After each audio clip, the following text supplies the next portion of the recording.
Assalamualaikum, hai, ketemu lagi di Dian Novitasari Channel di Inspirasi Budi. Jangan lupa subscribe, like, share, and komennya. Terima kasih.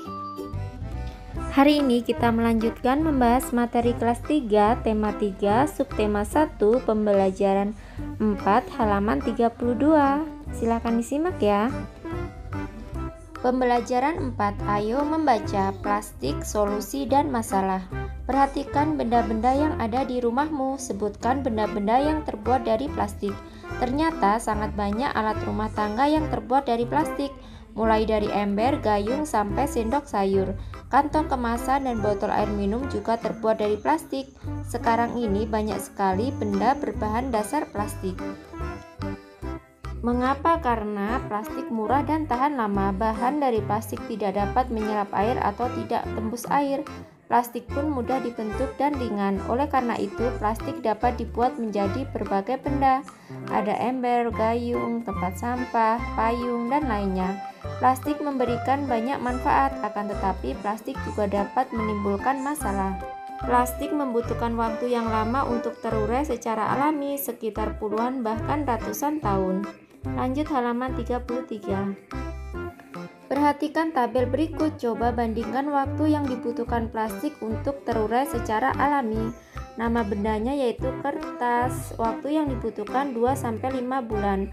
Kardus 5 bulan, kulit jeruk 6 bulan, puntung rokok 10 tahun, kulit sepatu 25-40 tahun, plastik atau sejenis bungkus deterjen 50-60 tahun, plastik 50-100 tahun, kaleng soft drink atau aluminium 80-100 tahun, aluminium 80-100 tahun, baterai 100 tahun. Kantong plastik atau tas kresek 10-20 tahun, styrofoam tidak dapat diuraikan. Jadi kamu dapat membayangkan apabila membuang kantong plastik sekarang, kantong plastik akan terurai 10-20 tahun yang akan datang. Untuk mengurangi sampah plastik dapat dilakukan dengan 3 cara. Cara tersebut yaitu reduce atau mengurangi, reuse menggunakan kembali, dan recycle atau mendaur ulang. Reduce adalah mengurangi penggunaan plastik, contohnya ketika berbelanja. Sebaiknya lanjut halaman 34. Membawa tas belanja sendiri sehingga tidak perlu menggunakan kantong plastik. Reuse adalah memanfaatkan kembali sampah plastik, misalnya sampah kemasan botol minuman digunakan untuk membuat pot bunga.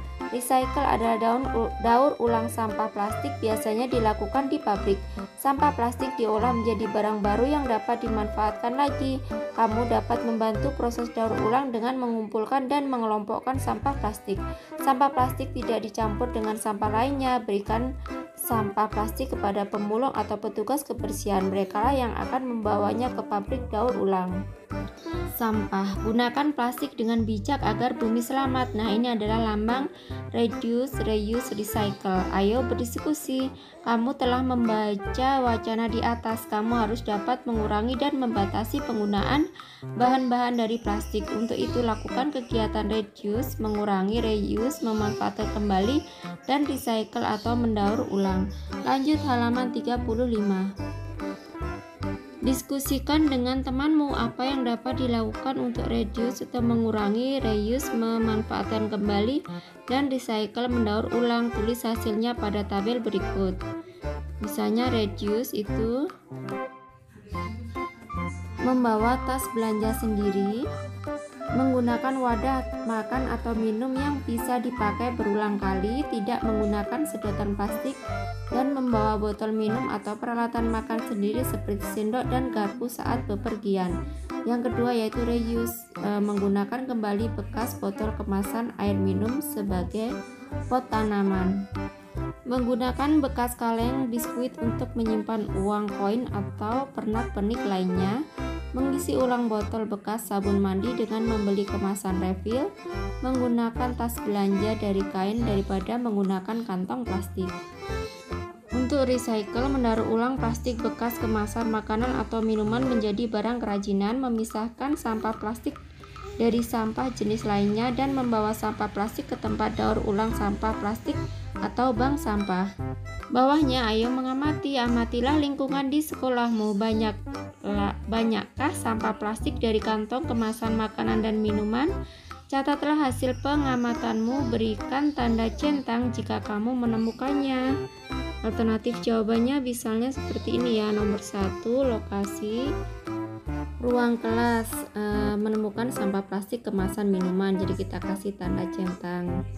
Terus yang kedua, misalnya halaman sekolah tidak ditemukan. Nomor 3, kantin ditemukan sampah plastik kemasan makanan. Yang keempat, ruang guru ditemukan sampah plastik kemasan makanan. Terus yang kelima, ini perpustakaan tidak ditemukan. Lanjut halaman 36. Ayo menulis, kamu telah melakukan pengamatan sampah plastik di lingkungan sekolahmu. Ceritakan hasil pengamatanmu secara tertulis.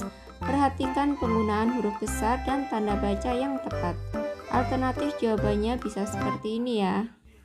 Setelah melakukan pengamatan sampah plastik di lingkungan sekolah, ternyata masih ditemukan sampah plastik di beberapa bagian sekolah, misalnya di ruang kelas, kantin, ruang guru, hingga taman.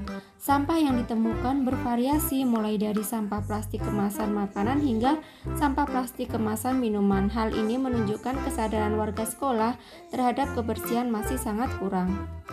Bawahnya, ayo berdiskusi, bermusyawarahlah bersama seluruh teman di kelasmu. Musyawarah tentang cara mengurangi sampah plastik di sekolah.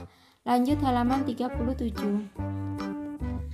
Tuliskan hasil musyawarah pada kolom di bawah ini. Nomor 1, nama siswanya, misalnya Adi. Pendapatnya setiap siswa wajib membawa tempat minum sendiri yang bisa diisi ulang. Yang kedua, nama siswanya Sania. Pendapatnya memanfaatkan bekas botol air mineral menjadi pot tanaman. Yang ketiga, nama siswanya Hanan. Pendapatnya memilih produk dalam kemasan kertas dibandingkan plastik karena kertas mudah terurai. Yang keempat, nama siswanya Santi. Pendapatnya mengumpulkan dan memberikan sampah plastik kepada bank sampah. Yang kelima, nama siswanya Salsa. Pendapatnya tidak menggunakan sedotan plastik. Yang keenam, nama siswanya Randi. Pendapatnya memisahkan sampah plastik dari sampah jenis lainnya. Yang ketujuh, Winda. Mendaur ulang plastik bekas kemasan makanan atau minuman menjadi barang kerajinan. Bawahnya, jawablah pertanyaan di bawah ini. Nomor 1, apakah pendapatmu disampaikan di depan kelas? Ya, saya menyampaikan pendapat di kelas. Nomor 2, apakah kamu mempunyai kesempatan untuk menyampaikan pendapat di depan kelas? Ya, aku mempunyai kesempatan untuk menyampaikan pendapat di depan kelas. Lanjut halaman 38. Nomor 3, apakah hasil musyawarah sesuai pendapatmu? Ya, hasil musyawarah sesuai pendapatku. Nomor 4, apakah kamu akan menjalankan hasil musyawarah di kelas? Ya, aku akan menjalankan hasil musyawarah di kelas. Nomor 5, pentingkah bagi kamu memberikan pendapat saat musyawarah dilakukan? Tuliskan alasanmu. Penting. Dengan memberikan pendapat saat bermusyawarah akan membantu memberi masukan pada tim atau kelompok. Bawahnya, ayo berlatih. Plastik tidak hanya digunakan untuk membuat perlengkapan dapur dan kantong kemasan. Plastik juga digunakan untuk membuat bola seperti bola pingpong dan bola sepak. Banyak permainan yang menggunakan bola, contohnya antara lain bola tangan. Kita akan bermain bola tangan menggunakan bola plastik. Lakukan pemanasan sebelum memulai permainan. Caranya dengan berlari keliling lapangan, kemudian lanjutkan kegiatan mengoper bola sebagai berikut. Lanjut halaman 39. Ayo bermain bola tangan, bacalah aturan permainannya. Nomor 1, permainan dimainkan di lapangan. Yang kedua, permainan dilakukan oleh dua kelompok. Yang ketiga, setiap pemain harus memasukkan bola ke gawang lawan. Yang keempat, bola harus dioperkan pada teman satu tim. Yang kelima, kelompok yang dapat memasukkan bola sebanyak-banyaknya ke gawang dengan melempar itulah pemenangnya. Lanjut halaman 40. Nah, ini adalah gambar permainannya ya. Bawahnya, kegiatan bersama orang tua. Mencermati sampah plastik yang ada di rumah sebaiknya dimulai dengan Melakukan pemilahan sampah di lingkungan keluarga. Pisahkan sampah plastik yang dapat didaur ulang dengan sampah lainnya. Mintalah petunjuk orang tuamu. Nah, kiranya cukup sekian dulu video pembelajaran kali ini. Sampai ketemu di video pembelajaran berikutnya. Semoga bermanfaat. Wassalamualaikum warahmatullahi wabarakatuh.